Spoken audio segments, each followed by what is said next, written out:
kami mulai berpikir mencari daerah yang lebih jauh, yaitu jalan dari Jayapura ke Wamena. Karena waktu itu kami belum punya fasilitas dakwah, akhirnya mau dan tidak mau jalan kaki dari Jayapura ke Wamena. Berapa lama? 3 bulan baru sampai. Ini pekerjaan bergengsi, karena Rasulullah SAW melakukan itu dari Mekah ke Madinah dalam keadaan dikejar, air susah, makanan susah. Tapi kalau di negeri ini air berlimpah, makanan berlimpah, maka nggak ada alasan bahwa jauh. Kami coba untuk jalan kaki. Kami 20 orang jalan kaki di perjalanan 1 bulan. Teman-teman saya 19 orang, mereka kehabisan energi tenaga. Mereka bilang, Ustadz, kalau kita memaksa diri 3 bulan sampai ke Wamena belum berdakwah, kita sudah dibunuh oleh orang. Akhirnya kami pergi 1 bulan, kembali ke Jayapura 1 bulan, tidak ada dakwah. Bagaimana caranya bisa sampai ke Wamena? Saya mulai menggunakan siasa, yaitu saya ke kantor desa supaya nama kami semua diganti. Foto-foto kami, KTP-nya diganti nama, yang nama Abidin dengan nama Markus, yang nama Zainuddin dengan nama Wilhelmus, yang nama Abidin dengan nama Paulus, yang nama Fadlan dengan nama Leo. Agamanya dikasih kosong. Dengan cara ini baru kami bisa beli tiket pesawat misionaris. Begitu membawa nama Markus, akhirnya bisa dibeli. Kami beli tiket semuanya. Sesudah itu besok pagi kami akan terbang ke Jayapura. Malam harinya kami menyediakan modal dakwah berupa sabun mandi 7 karton, sampo 7 karton, odol 7 karton, sikat gigi 7 karton, dan pakaian layak pakai 7 karung. Mencoba untuk berdakwah di Wamena.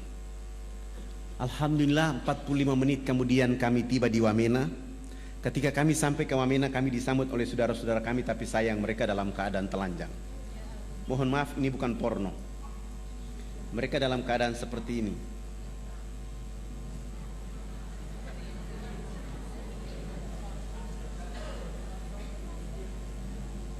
Mereka dalam keadaan seperti ini.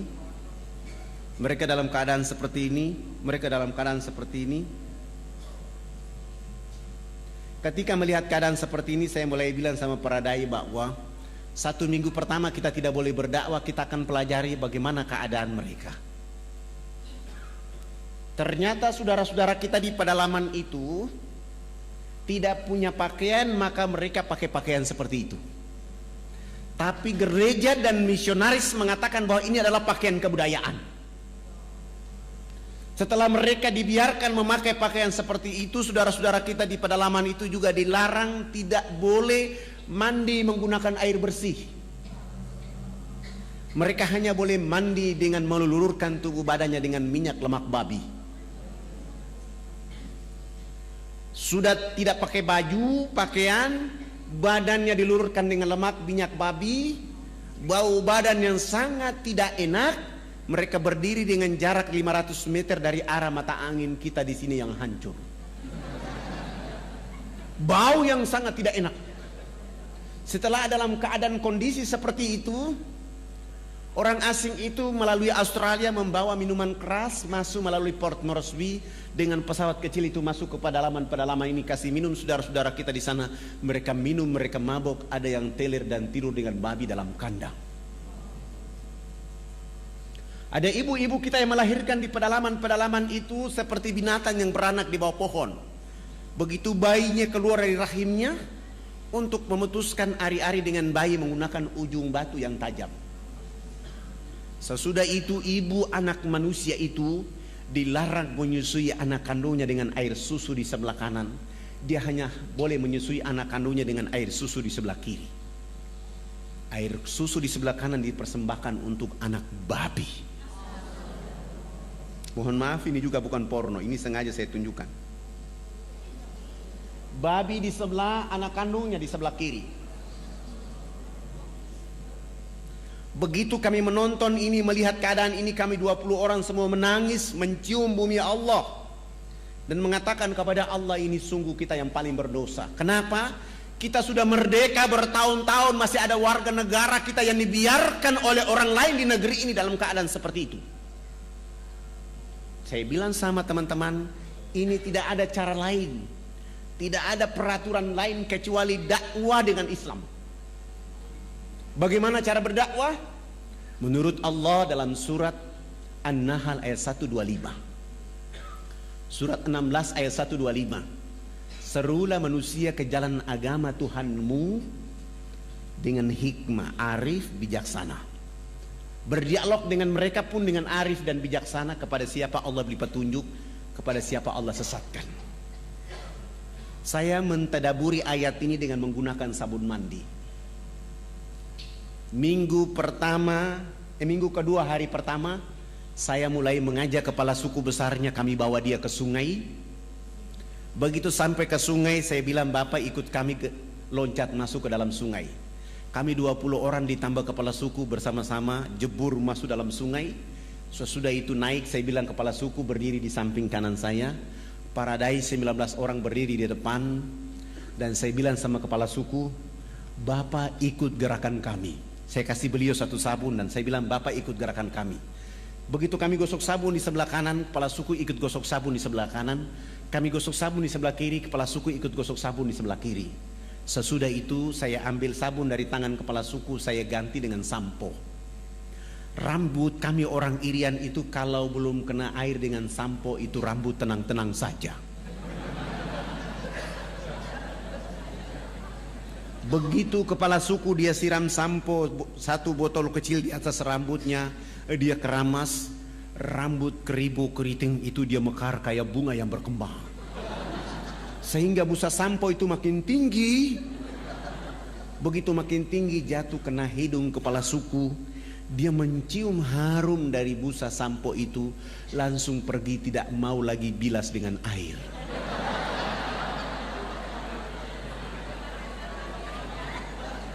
Begitu dia jalan, para dai mengatakan, Bapak kepala suku, harus disiram dengan air. Kepala suku menjawab, tidak anak, ini wangi.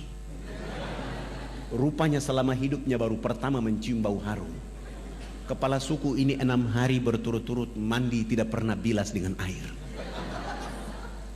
Di hari ke-6 beliau ikut kami datang mandi jebur dalam sungai. Sesudah itu naik, beliau gosok sabun, gosok sampo, dia pakai koteka kayak tadi, berjalan kayak kuntilanak yang berjalan. Kena matahari, busa sabun itu kering di badan, busa sampo kering di rambut. Kepala suku langsung ke kebun bekerja seperti biasa seorang petani. Jam 2 siang dia pulang ke rumah. Pada saat pulang ke rumah Allah turunkan rahmat berupa hujan kena di tubuh badan. Busa sampo dan busa sabun yang tadi kering itu muncul kembali. Beliau gosok-gosok sampai hilang itu busa sampo dan sabun. Allah ganti dengan kesegaran jasmani. Kepala suku ini tiba di rumah, tidur dari jam 3 sore sampai jam 9 pagi hari berikutnya. Begitu pagi-pagi kami datang ke rumahnya jam 9 pagi, kepala suku langsung angkat bicara. Anak, mandi yang benar itu yang anak ajarkan. Bapak kemarin dimandikan oleh Tuhan Sang Pencipta sehingga Bapak tadi malam tidur menjadi enak. Selama ini Bapak belum pernah tidur enak seperti tadi malam. Oh, bagaimana kalau pagi ini Bapak ikut mandi? Beliau dengan senang hati ikut kami ke sungai. Hari itu baru mandi dan resmi bilas, naik tidur dari jam 9 pagi sampai jam 3 sore hari itu. Begitu dia bangun tidur, di sana ada kecerdasan, di sana ada pencerahan. Dia mulai kampanye kepada 28 titik adat beliau. Besok pagi yang berkumpul di lapangan dekat sungai itu sebanyak 3.712 orang. Laki, perempuan, tua, muda, besar, kecil untuk mengikuti materi mandi menggunakan sabun mandi yang kami bawa dari Jayapura. Begitu kami ajar dari jam 8 pagi sampai masuk waktu jam 12 siang belum tuntas karena orang saking banyak. Saya skorsing pelajaran mandi karena kami mau sholat duhur. Kami kalau di pedalaman Irian itu tidak bisa sholat di atas permukaan bumi karena babi sangat banyak.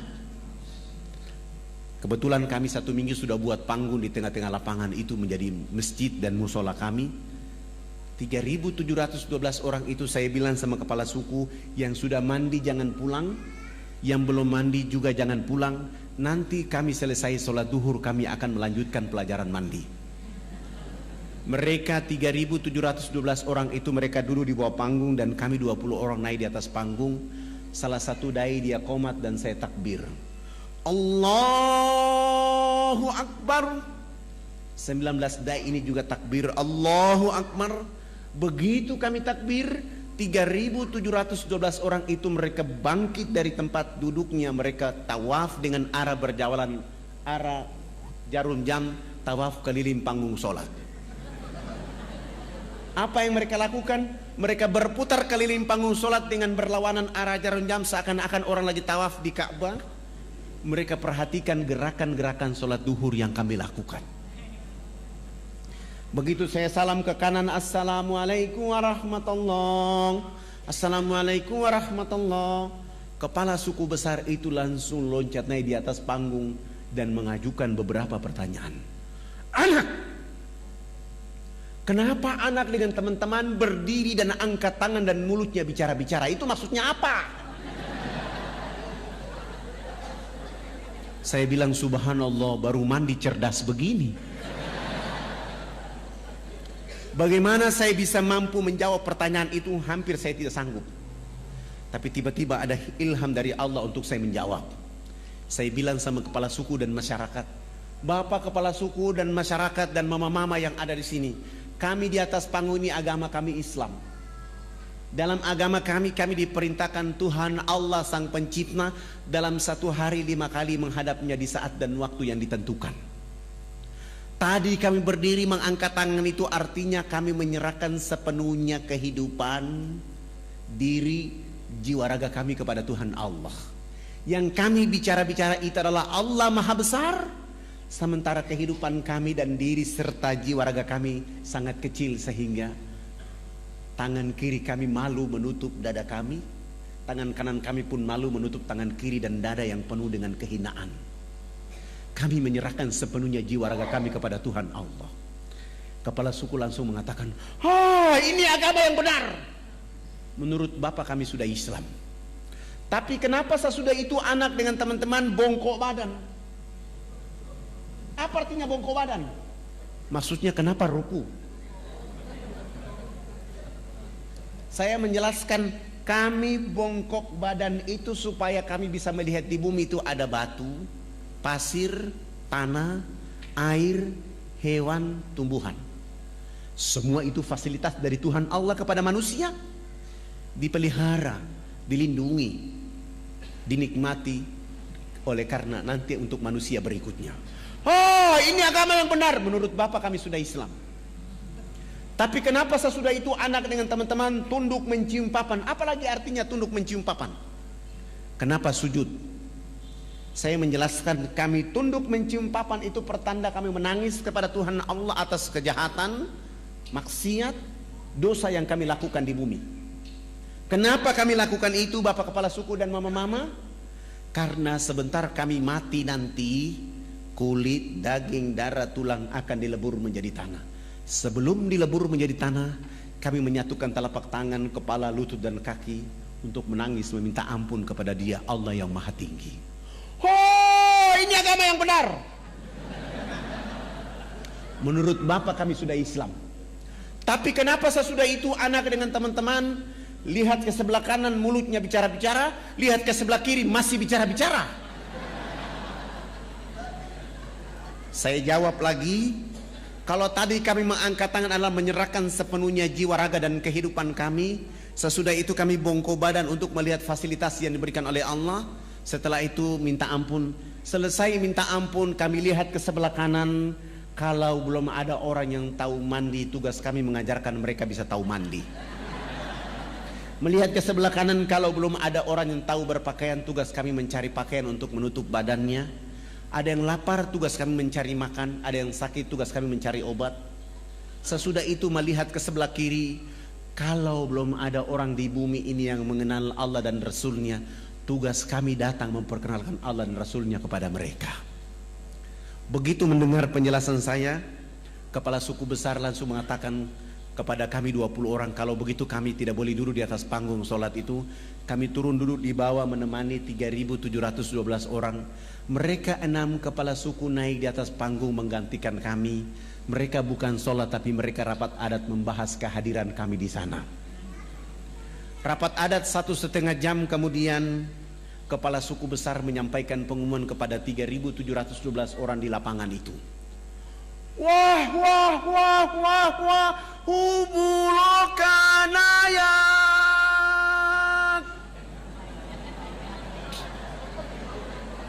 Saya kasih contoh kepala suku, seakan-akan saya kepala suku, Bapak Ibu 3.712 orang. Karena saya ini orang fak-fak, saya tidak tahu bahasa Wamena. Karena bahasa yang ada di Irian itu ada 324 bahasa. Saya tanya kepada orang yang ada di bawah saya, apa yang dimaksud oleh kepala suku. Ternyata artinya buat kami 20 orang sangat berbahagia. Hari ini kita senang, hari ini kita gembira karena anak-anak ini sudah datang di tempat kita mengajarkan agama yang benar. Dalam rapat adat kami mengatakan bahwa kita yang ada di lapangan ini harus mengikuti agama yang mereka ajarkan. Kami 20 orang langsung sujud syukur dan menangis berterima kasih kepada Allah Subhanahu wa taala. Terima kasih Allah ya Rabb. Kami belum menyebut namamu ke dalam dada mereka. Kami belum mengajarkan nama kekasih Muhammad ke dalam hati mereka. Kami hanya bawa rizkimu berupa sabun, odol, sikat gigi ya Allah ya Rabb. Lalu kami tidak sanggup berhadapan dengan 3.712 orang itu karena mereka dalam keadaan telanjang, dalam keadaan bau badan, dalam keadaan bodoh, dalam keadaan miskin, tetapi mereka mampu mengatakan kepada Allah dan Rasulnya, asyhadu an la ilaha illallah wa asyhadu anna Muhammad Rasulullah. Ya Allah, mereka dalam keadaan miskin, telanjang, bodoh di bumimu. Dakwamu tiba di tengah-tengah kehidupan mereka. Mereka menyebut namamu. Pelihara dakwah ini, jaga dakwah ini, lindungi dakwah ini agar semua orang di negeri akan menyebut namamu dan nama Rasul Muhammad SAW. 3.712 orang masuk tanpa beban apapun, tanpa paksaan apapun. Mereka dengan mudah mengucapkan nama Allah dan nama Rasulullah Muhammad SAW. Setelah mereka mengucapkan 2 kalimat syahadat, kami berusaha untuk membimbing mereka agar mereka mampu menjadi hamba-hamba Allah. Sesudah itu pekerjaan berikut yang kami lakukan adalah berusaha untuk mengganti nama-nama mereka. Yang nama Abraham kami ganti dengan nama Ibrahim. Yang nama Yohanes kami ganti dengan nama Zainuddin. Yang nama Wilhelmus kami ganti dengan nama Abidin. Yang nama Paulus kami ganti dengan nama Abu Bakar, Hamzah. Dan itu nama-nama yang paling cocok kalau orang Irian masuk Islam. Sangat lucu kalau ada orang Irian masuk Islam, rambutnya keriting, badannya hitam kelin, dipanggil Subagio. Nggak cocok. Tapi Zainuddin, Iskandar, insya Allah. Setelah mengganti nama-nama mereka, pekerjaan berikut yang kami lakukan adalah melakukan hitanan masal mulai dari umur 7 bulan sampai umur 63 tahun. Alhamdulillah, waktu itu kami dibantu oleh ayahanda Dr. Mulia Tarmizi. Kebetulan beliau menjadi Komandan Lantamal Angkatan Laut di Jayapura. Beliau dulu bicara dakwah Islamiyah dan kami mengantar beliau ke atas menghitan saudara-saudara kita di sana. Alhamdulillah. Sesudah itu beliau menulis surat supaya saya membawa surat itu menghadap Presiden Soeharto di Jakarta. Kami bawa kepala-kepala suku. Kepala-kepala suku ini sudah pakai celana panjang, sudah pakai kemeja, bahkan sudah pakai jas. Tetapi mereka belum bisa pakai sepatu. Karena ukuran sepatunya waktu itu nomor 47. Selama hidupnya belum pernah menggunakan alas kaki, begitu masuk Islam disuruh pakai alas kaki. Terpaksa tidak ada jenis sepatu itu dan kami menggunakan sendal jepit. Kelebihan tumit kami bawa mereka. Naik pesawat dari Wamena ke Jayapura, Jayapura langsung menuju Makassar. Dari Makassar Saya bawa mereka, kepala-kepala suku, melihat pembangunan di kota Makassar. Sesudah itu terbang di Jakarta. Tiba di Jakarta malam hari, kami naik mobil dijemput oleh teman-teman di Jakarta dan kami bawa ke Wisma Haji Jalan Jaksa, Jakarta Pusat. Istirahat, pagi-pagi kami ke istana. Sampai ke istana, alhamdulillah Presiden Soeharto berkenan menerima kami. Beliau minta supaya pertemuannya jangan di istana tapi di rumahnya di Cendana. Selepas sholat asar, kami langsung bertemu dengan beliau. Beliau berdiri dengan senyum ciri khasnya menyambut kehadiran kepala-kepala suku bersama saya. Kepala negara menyambut kepala suku, saling berpelukan, salaman. Sesudah itu dibawa masuk ke dalam ruang tamu, dikasih makan, dikasih minum, dikasih oleh-oleh. Setelah diberikan oleh-oleh, Pak Harto minta supaya kepala sukunya konferensi pers. Lalu kepala suku angkat bicara waktu itu. Bapak tidak pantas jadi presiden. Presiden macam apa hanya bangun Makassar, presiden macam apa hanya bangun Jakarta. Pemilu nanti saya akan bicara supaya tidak boleh lagi dipilih Haji Muhammad Soeharto jadi presiden. Kepala suku ini bicara berapi-api tapi pakai bahasa Wamena. Pak Harto juga tidak tahu.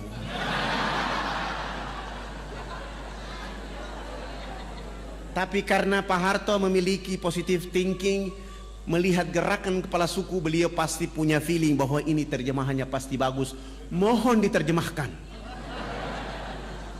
Saya tidak menerjemahkan bahasa itu, tapi saya mentadaburi makna di balik permintaan bahasa itu. Wartawan TVRI waktu itu kasih saya dan saya menjawab bahwa Bapak Presiden yang terhormat, hari ini kepala-kepala suku sungguh bahagia bisa bertemu dengan Bapak Presiden. Dan kepala suku tadi mengatakan bahwa Haji Muhammad Soeharto layak jadi Bapak Pembangunan Nasional. Dengan cara itu Pak Harto langsung menelpon Menteri Agama, kepala-kepala suku yang tadi datang itu diberangkatkan haji pada tahun itu juga. Dengan cara tadabur bahasa itu beliau menelpon Menteri Sosial, kami dibantu 417 unit rumah layak huni. Beliau juga menyumbang 1000 karung pakaian serba baru. Beliau juga menyumbang 600 karton sampo, 600 karton sabun, 600 karton odol sikat gigi. Dan plus beliau menyumbang 28 masjid kepada 28 kampung yang masuk Islam. Dan beliau mengatakan dakwah Jakarta Wamena tidak boleh menggunakan kapal laut tapi menggunakan kapal pesawat Hercules dari Halim Perdana Kusuma. Alhamdulillah dengan kekuatan itu kami terus melakukan kekuatan dakwah dan bergeser. Setelah Wamena ini hidup, nanti kalau ada bapak-bapak ibu berkenan datang ke Wamena, jangan tinggal di kota Wamena tapi jalan kaki 175 km ke dalam. Kita akan mendengar suara-suara Islam di tengah-tengah hutan itu. Ada saudara-saudara dan anak-anak kita yang rambutnya keriting, badannya hitam kelin, tapi dia sanggup ajan di waktu duhur, asar, maghrib, isya, bahkan di waktu subuh. Terkadang kita tidak sanggup meneteskan air mata oleh karena di tengah-tengah hutan itu jauh dari khalayak ramai, tapi ada orang yang menyebut nama Allah, menyebut nama Rasulullah Muhammad SAW.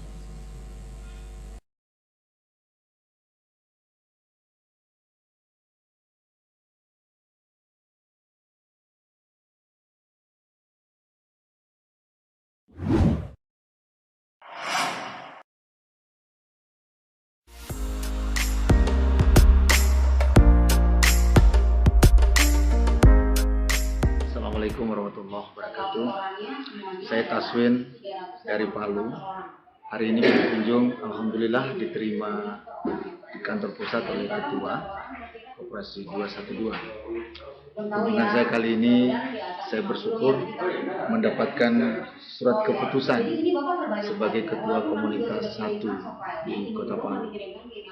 Dengan SK ini, saya berharap segera akan membentuk 212 MAD dan persiapan ke arah sana. Di Palu jauh-jauh hari kita sudah persiapkan. Dan hari ini saya membawa tim datang ke kantor pusat untuk bertanya secara teknis bagaimana mendirikan itu. Saya berharap dengan surat keputusan ini, Kota Palu, Sulawesi Tengah kabupaten dan kota. Dalam target kami segera akan terbentuk komunitas-komunitas yang kemudian bisa melahirkan 212 MAT. Palu dengan semangat 212 ini, dalam pengalaman saya, ini adalah satu kota yang luar biasa. Antusias masyarakat, animo masyarakat, semangat masyarakat untuk menyambut dan berpartisipasi menjadi anggota itu luar biasa. Dan hari ini semoga dengan SK ini semua rencana bisa berjalan dengan baik.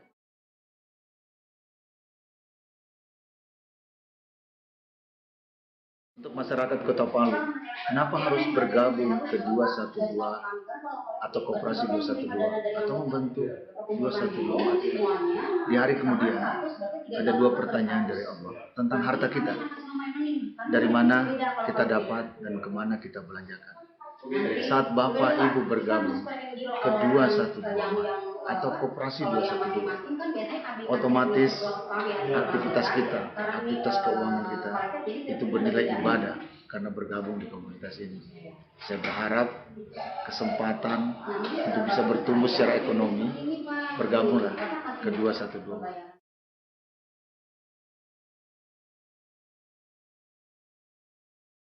Bapak Ibu yang hendak bergabung ke 212, Koperasi 212 dan 212 boleh menghubungi saya di telepon 0812 450 88777 0812 450 88777 dan nomor ini juga bisa menjadi nomor WA kontak saya.